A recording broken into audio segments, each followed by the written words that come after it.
SNX Marathi, Siddheshwar news express, सत्यासाठी SNX सोबत.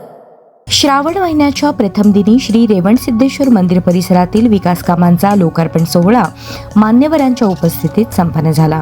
रेवणसिद्धेश्वर मंदिर परिसराचा सर्वांगीण विकास करून हा परिसर पर्यटन स्थळ म्हणून विकसित करण्याचा मानस असून यासाठी मंदिरासह परिसरातील विविध विकास कामांना प्राधान्य देण्यात येत आहे.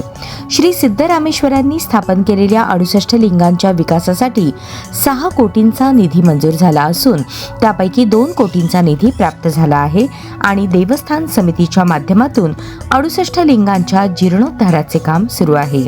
तसेच प्राणी संग्रहालयाच्या विकासासाठी 21 कोटींचा निधी मंजूर झाला असून त्यापैकी 7 कोटींची कामे सुरू आहेत.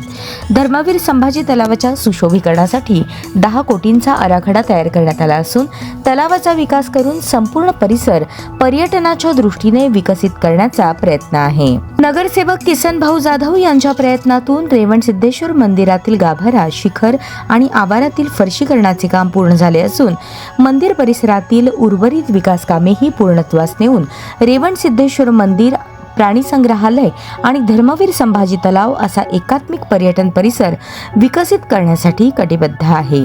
यावेळी आयुक्त सचिन ओंबासे, धर्मराज काडादी, ॲडव्होकेट मिलिंद थोबडे, नगरसेवक किसन जाधव, राजशेखर पाटील, अजय पोन्नम, शिवराजदादा गायकवाड यांच्यासह मंदिर समितीचे पदाधिकारी, कार्यकर्ते व रेवणसिद्धेश्वर नगरातील पुरुष, महिला भक्त मंडळ मोठ्या संख्येने उपस्थित होते.